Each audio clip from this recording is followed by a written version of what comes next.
నీ జీవితము ఇతరులకు మాదిరిగా ఉండనిమ్ము. ఎఫెసీ సంఘములో తిమోతి యవనస్తుడై ఉన్నాడు, మరియు ఆ సంఘములో పెద్దవారు కూడా ఉన్నారు. కాబట్టి పౌలు అతనితో, నీ యవనమును బట్టి ఎవడునో నిన్ను తృణీకరింపనీయకుము అని చెప్పాడు.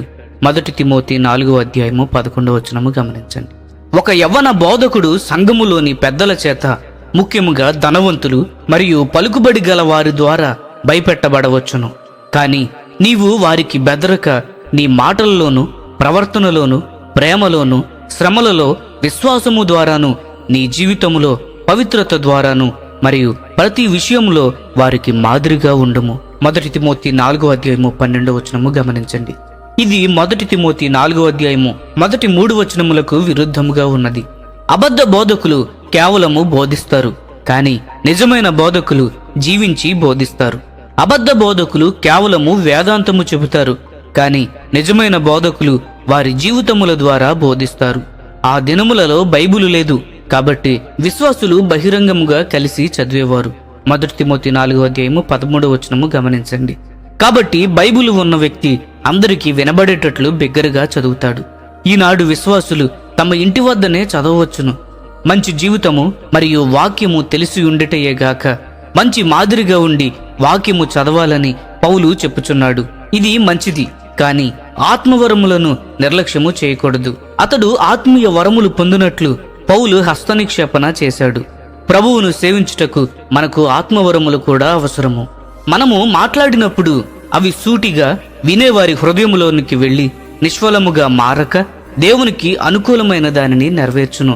యెషయా గ్రంథము 55:11 గమనించండి. ఆ విధముగా పరిచర్యను చేయుటకు మనకు పరిశుద్ధాత్మ అభిషేకము కావాలి.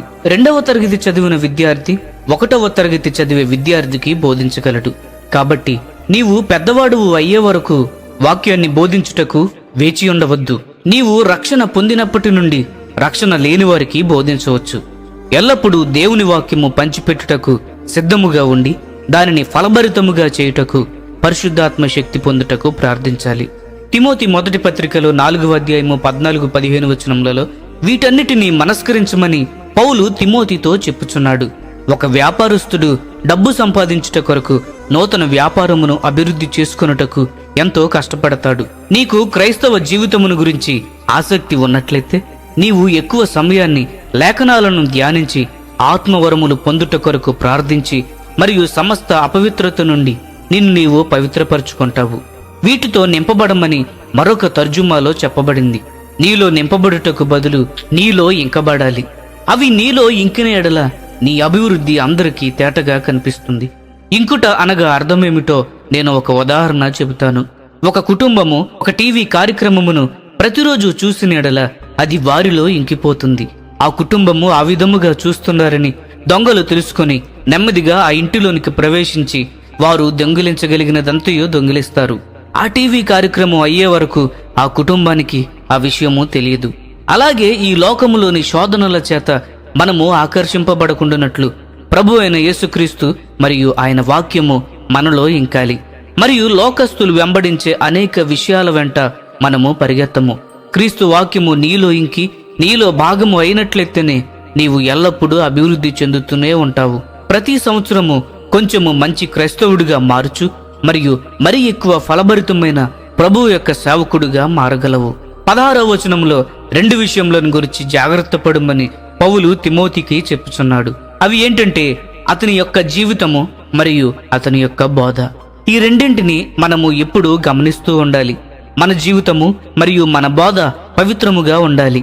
నీవిలాగు చేసి నిన్నును నీ బోధ వినువారిని రక్షించుకొనుము.